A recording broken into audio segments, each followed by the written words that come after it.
Hello everyone, आज की इस वीडियो में हम लोग class 10th mathematics CBSE board का जो चैप्टर है एक कोऑर्डिनेट ज्योमेट्री या फिर किसी बुक में इंट्रोडक्शन टू कोऑर्डिनेट ज्योमेट्री लिखा रहता है, तो उस चैप्टर के बारे में हम लोग थ्योरी डिस्कस करेंगे।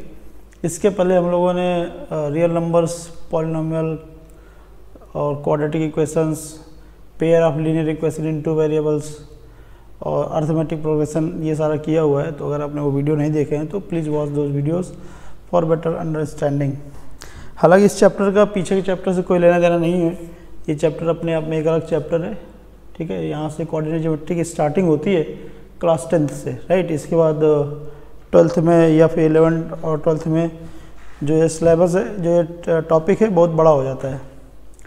इस चैप्टर के नाम में देखो मैंने लिखा हुआ इंट्रोडक्शन टू कोऑर्डिनेट ज्योमेट्री। यहाँ पे सिर्फ आपको इंट्रोड्यूस करना है। तो इस चैप्टर के बेसिकली मतलब क्या होता है? कोऑर्डिनेट ज्योमेट्री का बेसिकली मतलब ये होता है कि जैसे हमें किसी ऑब्जेक्ट का पोजीशन दिखाना है किसी ऑब्जेक्ट के किसी दूसरे ऑब्जेक्ट के रेस्पेक्ट में। ठीक है, तो ये बेसिकली ये जो कोऑर्डिनेट ज्योमेट्री होता है ये आपको पोजीशन दिखाता है, राइट। जैसे ये आपका ये जो होगा ओ को हम ओरिजिन कहते हैं। तो ओरिजिन के रेस्पेक्ट में कोई पॉइंट कहाँ पे है या कोई ऑब्जेक्ट कहाँ पे है, उसकी पोजीशन के बारे में बात करता है। ठीक है, तो यहाँ पे क्या होता है इस कोऑर्डिनेट ज्योमेट्री में, मतलब इंटीग्रल पार्ट क्या क्या है? एक यहाँ पे हॉरिजॉन्टल लाइन होती है जिसको हम एक्स एक्सिस कहते हैं, एक वर्टिकल लाइन होती है जिसको हम वाई एक्सिस कहते हैं, और ये दोनों एक्सिस जहाँ पे इंटरसेक्ट करती हैं तो उसको हम ओरिजिन कहते हैं। और दोनों लाइन के बीच का जो एंगल होता है 90 डिग्री होता है। ठीक है, अगर आप एक्स एक्सिस में आप इस तरफ मूव करते हैं तो पॉजिटिव काउंट किया जाएगा, और एक्स एक्सिस में अगर ओरिजिन की आप इस तरफ मूव करते हैं उसको नेगेटिव काउंट करते हैं।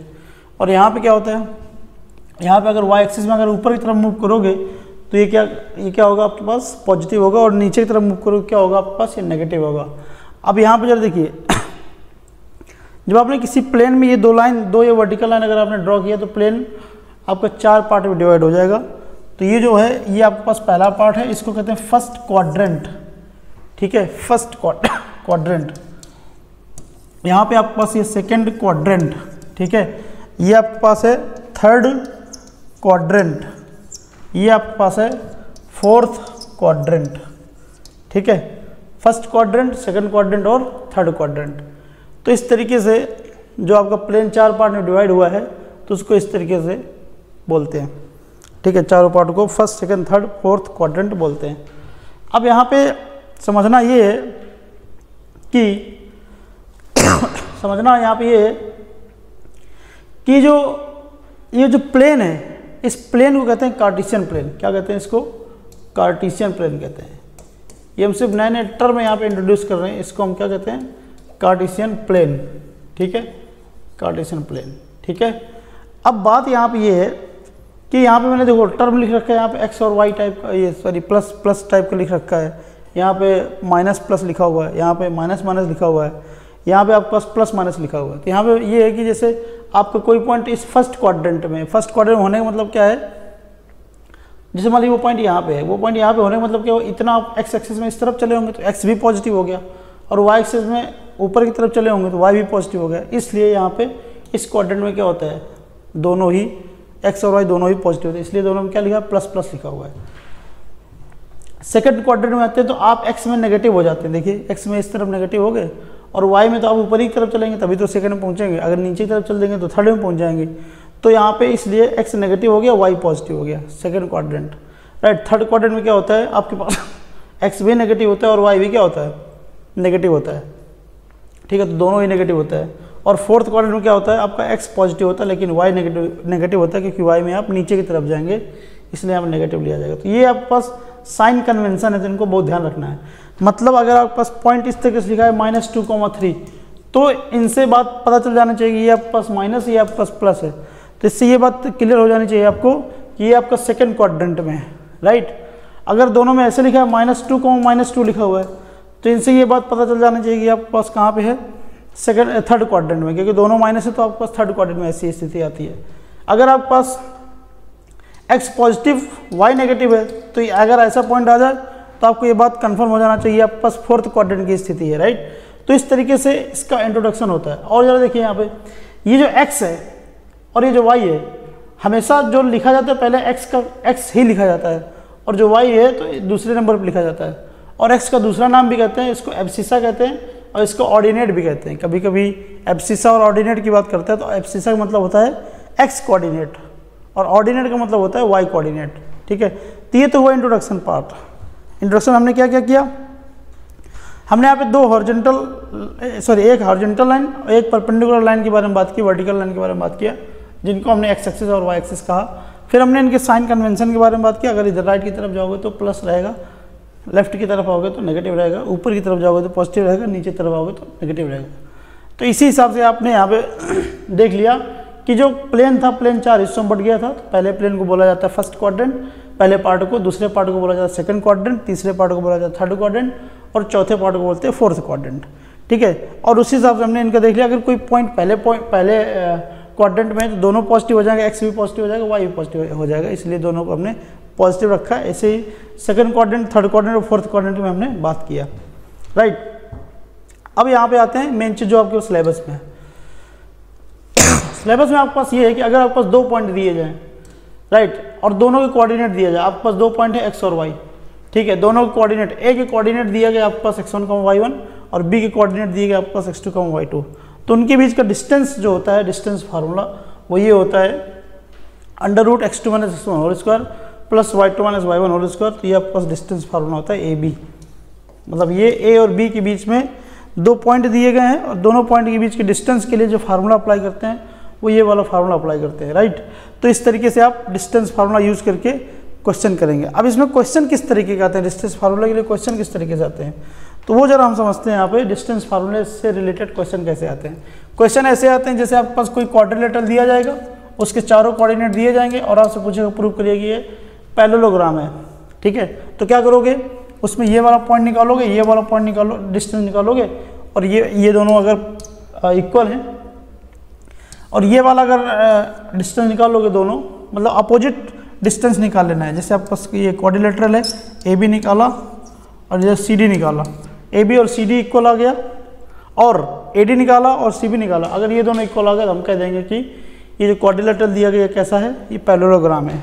राइट, और क्या प्रूव करने के लिए यूज करते हैं डिस्टेंस फार्मूला, हम यूज करते हैं कि जैसे मान लीजिए कोई ट्राइंगल के कोऑर्डिनेट्स दिए जाएँ, वर्टाइसेस के कोऑर्डिनेट दिए जाएँ और आपसे कहा जाए प्रूव दैट ये this triangle is this triangle is right angle triangle, या फिर this triangle is equilateral triangle, या फिर this triangle is an isosceles triangle. तो अगर राइट एंगल ट्राइंगल के लिए बोलेगा तो हम तीनों साइड्स डिस्टेंस निकाल लेंगे। जैसे मान लीजिए आपके पास ये ट्राइंगल है, इसके कोऑर्डिनेट यहाँ ये भी दिया जाएगा, ये भी दिया जाएगा, ये भी दिया जाएगा, मतलब ए के कोऑर्डिनेट दिए जाएंगे यहाँ पे x1, y1 और बी के कोऑर्डिनेट दिए जाएंगे आपके पास x2, y2 और सी के कोऑर्डिनेट दिए जाएंगे आपके पास x3, y3। ठीक है, तो ये दोनों सारे कोऑर्डिनेट दिए जाएंगे तो आप ए बी निकाल लीजिए, बी सी निकाल लीजिए, सी ए निकाल लीजिए। अगर तीनों साइड्स इक्वल आ जाएंगे तो आप कह देना कि इक्विलेटरल ट्रायंगल है। अगर 2 साइड इक्वल आ जाएंगे तो आप कह देना कि आइसोसेलेस ट्रायंगल है। अगर सबसे बड़ी साइड का square equal to sum of other 2 sides आ जाए तो आप कह देना कि राइट एंगल ट्रायंगल है। तो डिस्टेंस फार्मूला का यूज इस तरह के क्वेश्चन में बहुत आते हैं एग्जाम में आपके। ठीक है, तो इस ऐसे क्वेश्चन का सॉल्यूशन निकालने के लिए हम लोग डिस्टेंस फार्मूला का यूज करते हैं। राइट, अब देखते हैं आगे। एक और है आपके पास सेक्शन फार्मूला। सेक्शन फार्मूला में क्या है कि यहाँ पे 2 पॉइंट दिए जाएंगे। एक पॉइंट ये दिया जाएगा जिसके कोऑर्डिनेट आपके पास x1, y1 होंगे और दूसरा पॉइंट दिया जाएगा आपके पास x2, y2। ठीक है, और आपसे कहेगा एक तीसरा पॉइंट C है, C के पॉइंट निकालिए। और C पॉइंट कैसा है, इस पूरी AB लाइन को m/n की रेशियो में डिवाइड करता है। कहने का मतलब ये है कि अगर आप AC/BC निकालेंगे तो ये आपके पास आएगा m/n। ठीक है, C जो है पॉइंट AB लाइन को m/n के रेशियो में डिवाइड करता है। तो आपसे कहेगा कि y के कोऑर्डिनेट निकालिए, तो C के कोऑर्डिनेट निकालिए। तो इसके लिए फार्मूला क्या होता है, ये x, y जिससे आपने मान लिया x इक्वल टू क्या होता है m/x2, मतलब ये m × x2 plus n × x1 upon m+n। Right, upon में क्या आएगा आपके पास m+1n आएगा। ऐसे ही m/y2, मतलब ये m लेंगे, इधर पे y2 मतलब जो दूसरा पॉइंट है उसका y कोऑर्डिनेट लेंगे, तो m/y2 प्लस ny1 अपॉन में m+n। तो इस सेक्शन फार्मूला का यूज है। राइट, तो सॉरी ये सेक्शन फार्मूला, इसका यूज किस तरीके का होता है, इसका यूज बेसिकली ऐसे होता है। कैसे, जैसे मान लीजिए आपसे कह देगा कि जैसे 2 पॉइंट दिए जाए आपके पास यहाँ पे A और B, इसमें बीच में एक पॉइंट है C, इसके कोऑर्डिनेट दिए जाएंगे x1, y1, इसके कोऑर्डिनेट दिए जाएंगे x2, y2, और बीच का पॉइंट है कह रहा है ये 2:1 1:1 की रेशियो में डिवाइड करता है c, मतलब c क्या यहाँ मिड पॉइंट है, राइट। तो कैसे निकालेंगे इसके कोऑर्डिनेट x, कैसे निकालेंगे x, y कैसे निकालेंगे, ऐसे x इंटू x2, तो यहाँ पे आ जाएगा x2, ये हम x इक्वल टू कर रहे हैं, मतलब ये वाला कोऑर्डिनेट, ये वाला वैल्यू इंटू x2 प्लस ये वाला वैल्यू इंटू x1, यहाँ पे x1 आ जाएगा, अपॉन क्या आएगा यहाँ पे इन दोनों का सम दैट इज 2, तो यहाँ पे आपके पास क्या निकल के आ जाएगा x1 प्लस x2 y2, ठीक है। ऐसे ही y को क्या निकल के आएगा y1 प्लस y2 y2, ठीक है। तो इसको ये जो आपके पास निकल के आया इसको आप मिड पॉइंट फार्मूले भी कहते हैं, क्या कहते हैं इसको, मिड पॉइंट फार्मूला कहते हैं। तो ये सेक्शन फार्मूले से निकल के आया, मिड पॉइंट फार्मूले से निकाल सकते हैं, राइट। तो इस तरीके से आपके पास सेक्शन फार्मूला हो गया। सेक्शन फार्मूला का मतलब ये है कि कोई दो पॉइंट दिए जाएंगे, उनके बीच में कोई पॉइंट होगा, वो पॉइंट ऐसा हो जाएगा कि दोनों पॉइंट को मिलाने वाली जो लाइन होगी उसको ये पर्टिकुलर रेशियो में डिवाइड कर रहा होगा, तो वहाँ पे यूज होगा आपका सेक्शन फार्मूले का, राइट। तो आप इस तरीके से सेक्शन फार्मूले का यूज कर सकते हैं। आगे जरा देखिए, आगे आपके पास क्या है कि एरिया ऑफ ट्रायंगल निकालने के लिए आता है। आपको पता है कि ट्रायंगल में 3 वर्टाइसेस होते हैं ए बी सी, तीनों कोऑर्डिनेट दिए जाएंगे x1, y1, बी के कोऑर्डिनेट दिया जाएगा आपके पास x2, y2, सी का कोऑर्डिनेट दिया जाएगा आपके पास x3, y3। तो एरिया का फार्मूला आपके पास कुछ इस तरीके से होता है, ठीक है। क्या होता है x1 in bracket y2 minus y3 plus x2 in bracket y3 minus y1 plus x3 in bracket y1 minus y2। याद करने का तरीका बहुत सिंपल है। अगर आपके पास 1 2 3 अगर लिखें तो यहाँ पे x1 लिखा है, x1 के बाद क्या आता है, 1 के बाद क्या आता है 2 आता है, तो 2 यहाँ पे y2 आ गया, माइनस 2 के बाद क्या आता है 3 आता है, तो यहाँ पे y3 आ गया, प्लस अब ये x वाला देखो x1 लिखा है यहाँ पे, x1 1 के बाद क्या आता है 2 आता है, तो यहाँ पे x2 हो गया। अब 2 के बाद क्या आता है 3 आता है, 3 के बाद 1 आता है, साइकिल इस साइकिल में, राइट। ऐसे ही x2 लिखा हुआ है तो यहाँ पे क्या आ जाएगा x3 आ जाएगा।